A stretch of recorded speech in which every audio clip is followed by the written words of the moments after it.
একটা কথা লাউহে মাহফুজে লেখা আছে, এমনকি আপনার কার সাথে বিয়ে হবে সেটাও, কয়টা বাচ্চা কাচ্চা হবে সেটাও। তাই এত অস্থির হওয়ার দরকার নাই, রিজিকে যা আছে আসবে ইনশাআল্লাহ। লেখা যদি হয়ে থাকে আসবে না, আসবে ইনশাআল্লাহ। সবর।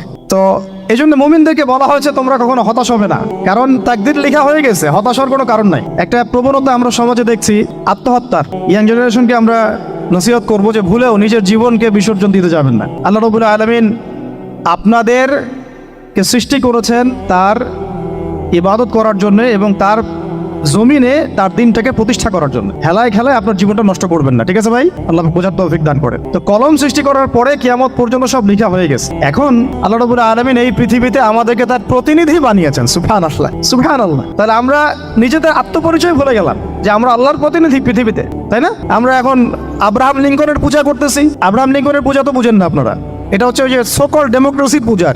আল্লাহ পাক বলছেন ওয়াল্লামা আদামাল আসমাআ কুল্লাহা, আল্লাহ বলছেন আমি আদমকে এই মহাবিশ্বের যত নাম আছে, নাউন্স, ইসম সব শিক্ষা দিয়েছি। সুবহানাল্লাহ।